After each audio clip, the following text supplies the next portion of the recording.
Yes, put करने के बाद जब हम लोग यू को ज़ीरो पुट करेंगे तो हमारा वर्क डन रह गया था हाफ एम वी स्क्वायर। तो means when if U equals to zero work done is equals to half M V square. तो हमारी काइनेटिक एनर्जी जो है इसी वर्क डन के इक्वल आएगी, क्योंकि ये वाला जो वर्क डन है ये वर्क डन किया गया उसकी वेलोसिटी को चेंज किया, यू से वी चेंज किया। मीन्स कैपेसिटी इसमें क्या है, ये वाला जो वर्क एनर्जी क्या थी हमारी कैपेसिटी टू डू वर्क, वो वर्क करने के लिए एनर्जी यूज़ की गई। तो वो एनर्जी जो है किस टाइप की एनर्जी होगी, काइनेटिक एनर्जी की फॉर्म में वो पोजेस की उसने एनर्जी, क्योंकि वो बॉडी मोशन में थी, मोशन तभी उसकी वेलोसिटी चेंज हुई। तो means this is a kinetic energy expression E K is equals to half M V square. Now come to the next topic that is a potential energy. इसमें दो examples दी हुई हैं। First में क्या है, rubber band है। Rubber band लीजिए, उसको एक एंड से एक हाथ में एक एंड लिया हमने, दूसरे हाथ में दूसरा एंड लिया। जब एक एंड को पुल करोगे तो बैंड स्ट्रेच होगा, जब बैंड स्ट्रेच होगा तो उसमें एक एनर्जी जो है वो स्टोर हो जाएगी। तो जब वो एनर्जी स्टोर होगी, जब आप एक हाथ से उसे छोड़ दोगे, जिस हाथ से आपने स्ट्रेच किया था, तो वो अपनी ओरिजिनल पोजीशन पे वापस आ जाता है। क्यों वापस आता है, क्योंकि उसके अंदर एक एनर्जी स्टोर हो जाती है और वही एनर्जी उसे वापस लेके आती है। सेकंड केस है, हमने एक स्लिंकी लिया, दिस इज़ अ स्लिंकी। दो फ्रेंड्स ने एक ने एक साइड से पकड़ लिया, दूसरे ने दूसरी साइड से। सिमिलरली इसे भी जब आप स्ट्रेच करोगे तो इसके बीच में एनर्जी जो है वो स्टोर हो जाएगी। अगर एक हाथ से छोड़ोगे तो वो वापस अपनी ओरिजिनल पोजीशन पे वापस आ जाएगा। क्यों आएगा, क्योंकि सेम केस है ऊपर वाला, इसमें भी एनर्जी क्या होगी, स्टोर की, और वही एनर्जी ने उसे आप वापस उसकी ओरिजिनल पोजीशन पे उसे वापस लेके आई। अगर सिमिलरली आप कंप्रेस करोगे सेम केस होगा। थर्ड है, टॉय कार लोगे आप, उसके आपने विंड की यूजिंग की दी उसे आपने, और कार को ग्राउंड पे रखा, प्लेस किया, तो वो जो है कार मूव करेगी। क्यों मूव कर रही है, क्योंकि उसके नंबर ऑफ विंडिंग्स दी हमने, उसके पास एनर्जी आई, तभी वो मूव कर रही है। नेक्स्ट है, एक सर्टेन हाइट से कोई भी ऑब्जेक्ट जो है फॉल करवाइए, तो वो जो ऑब्जेक्ट है फॉल किया, उस पर क्या हुआ, वर्क हुआ। वर्क जो है किसी न किसी फॉर्म की एनर्जी में एनर्जी एक्वायर की उसने। तो अब ये सारी सिचुएशंस में एनर्जी जो है स्टोर हुई है। क्यों स्टोर हुई है, क्योंकि हर केस में वर्क डन किया हुआ है ऑब्जेक्ट के ऊपर।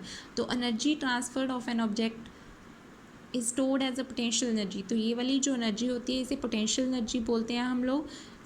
रबर बैंड में, स्लिंकी में, टॉय कार में और इस ऑब्जेक्ट में, सभी में एनर्जी जो है स्टोर हुई है। कौन से टाइप की एनर्जी स्टोर हुई है, पोटेंशियल एनर्जी स्टोर हुई है। तो हम पोटेंशियल एनर्जी की डेफिनेशन लिखेंगे, the potential energy possessed by N object is the energy present in it by virtue of its position और कॉन्फ़िगरेशन।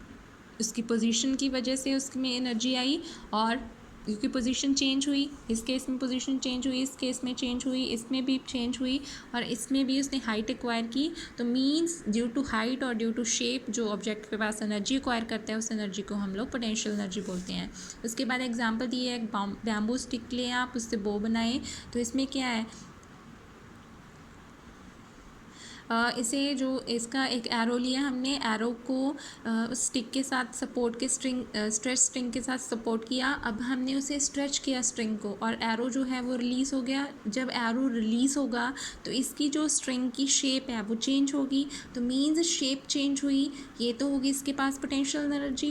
एरो मूव किया, इसकी वजह से इसके पास, एरो के पास कौन सी एनर्जी आ गई, काइनेटिक एनर्जी। क्यों, ये मोशन के कारण है, ये due to change in shape है। So here both the energies acquire, arrow acquires kinetic energy and potential energy stored in the bow. Next है हमारा potential energy of an object at a height. इसमें क्या, हमने कोई भी suppose इन्होंने कहा है an object increases its energy when raise through height. जब कुछ हाइट तक ऑब्जेक्ट जाता है तो उसके पास एनर्जी जो है एक्वायर होती है। कौन सी एनर्जी होती है यहाँ पे, जब सपोज़ ग्राउंड लेवल पे हमने एक ऑब्जेक्ट लिया, इस ऑब्जेक्ट को हम लोग ऊपर मूव करवाया, हमने कुछ हाइट पे मूव करवाया, तो मीन्स यहाँ पे वर्क जो है ग्रेविटी के अगेंस्ट किया हमने, ग्रेविटी के अगेंस्ट वर्क किया। तो किस टाइप की एनर्जी जो है इस ऑब्जेक्ट में प्रेजेंट होगी, that is a gravitational potential energy. तो ग्रेविटेशनल पोटेंशियल एनर्जी क्या होती है किसी भी ऑब्जेक्ट की, जब ऑब्जेक्ट को मूव कराने के लिए हम लोग ग्रेविटी के अगेंस्ट वर्क करते हैं हाइट तक मूव करवाने के लिए, that is a gravitational potential energy. तो इसमें एक्सप्रेशन बनाया हुआ है। सपोज़ हमारे पास कोई ऑब्जेक्ट है जिसका मास m दिया हुआ है, हमने h हाइट पर हमने वो मूव करवाया, तो इसे मूव करवाने के लिए अब हमें फोर्स की ज़रूरत हुई। तो फोर्स का हमारा न्यूटन सेकेंड लॉ के अकॉर्डिंग फार्मूला होता है ma। हेयर a जो है a is acceleration, this is acceleration due to gravity. तो ये दोनों इक्वल हो जाएंगे क्योंकि अगेंस्ट ग्रेविटी वर्क हो रहा है।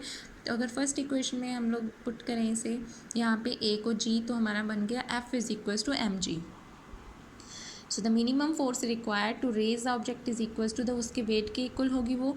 द ऑब्जेक्ट गेन्स, क्योंकि हमें जितना ऑब्जेक्ट का फोर्स वेट होगा उतनी हमें क्या लगानी पड़ेगी, फोर्स लगानी पड़ेगी। So the object gains energy equal to the work done, और वही एनर्जी जो है किसके इक्वल होगी, वर्क डन के।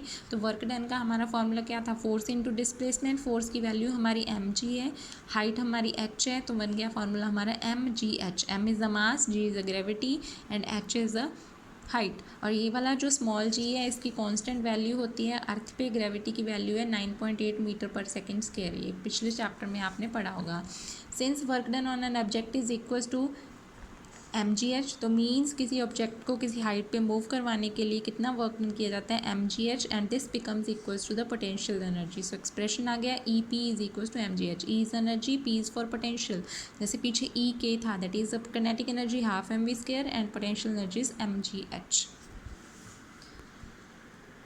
अब आगे हमारा, it is useful to note that the work done by gravity depends upon difference in vertical heights of the initial and final position of the object, not on the path along which the object is moved. दोनों cases में देखिए diagram में, object ground level से कुछ height पे move करवा रहे हैं हम लोग, दोनों केसेस में इसमें हाइट h है, इसमें भी हाइट h है, लेकिन फ़र्क क्या है, इसमें ये हो गया इसका initial point, this is a final point, this is initial point, this is a final point.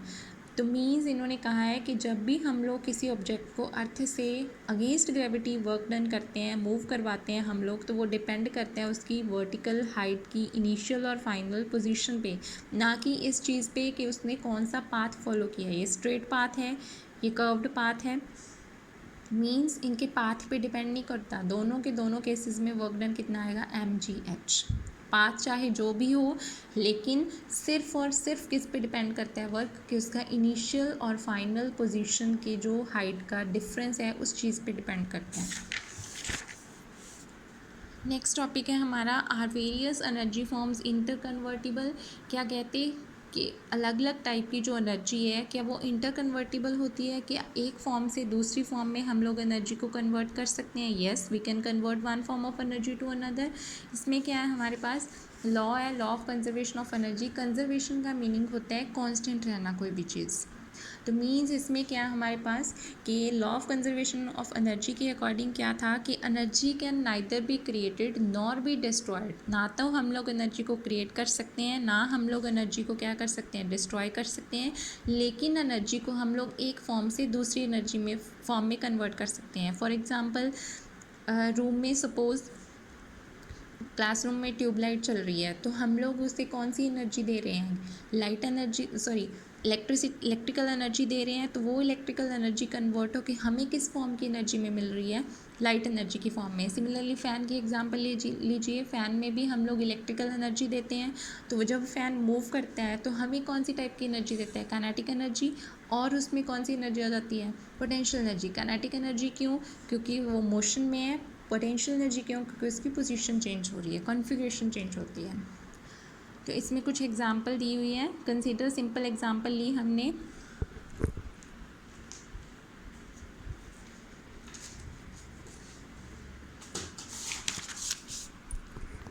इसमें देखिए आप,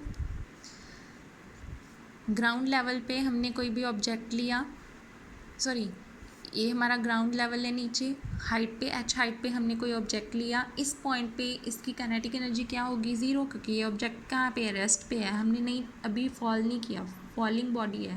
पोटेंशियल एनर्जी कितनी होगी, mgh, क्योंकि इसके पास मास है, अगेंस्ट ग्रेविटी है, और gravity acceleration due to gravity है, h इसकी हाइट है, इसलिए यहाँ पे पोटेंशियल एनर्जी होगी इसकी mgh। धीरे धीरे जब वो ऑब्जेक्ट नीचे आएगा तो उसकी जो हाइट है वो डिक्रीज़ हो रही है, मींस पोटेंशियल एनर्जी क्या हो रही है, उसकी डिक्रीज़ हो रही है, क्योंकि हाइट डिक्रीज़ हो रही है। और काइनेटिक एनर्जी धीरे धीरे वो मोशन में आ रहा है, काइनेटिक एनर्जी क्या हो रही है, इंक्रीज़ हो रही है। तो मींस काइनेटिक एनर्जी जो है किस में कन्वर्ट हो रही है, सॉरी पोटेंशियल एनर्जी किस में कन्वर्ट हो रही है, काइनेटिक एनर्जी में। तो जब धीरे धीरे एक पोजीशन ऐसी आएगी जब वो बिल्कुल नीचे आ जाएगा, तो यहाँ पे आके उसकी काइनेटिक एनर्जी मैक्सिमम हो जाएगी 12mv², पोटेंशियल एनर्जी ज़ीरो। क्यों? क्योंकि उसकी हाइट क्या होगी, ग्राउंड लेवल से ज़ीरो होगी। तो सारी की सारी जो पोटेंशियल एनर्जी है वो किस में कन्वर्ट होगी, काइनेटिक एनर्जी। तो मीन्स ओवरऑल प्रोसेस में जो एनर्जी है वो क्या रही, कांस्टेंट रही। एनर्जी ख़त्म नहीं हुई, एक फॉर्म से दूसरी फॉर्म में कन्वर्ट होगी। किस फॉर्म से किस फॉर्म में चेंज हुई है, potential energy changes to the kinetic energy. तो आपकी बुक में एक्सप्रेशन लिखा हुआ है कि काइनेटिक एनर्जी और पोटेंशियल एनर्जी हमेशा क्या रहती हैं, कांस्टेंट रहती हैं। सम ऑफ काइनेटिक एनर्जी और पोटेंशियल एनर्जी के सम से हमें कौन सी एनर्जी मिलती है, mechanical energy. So we find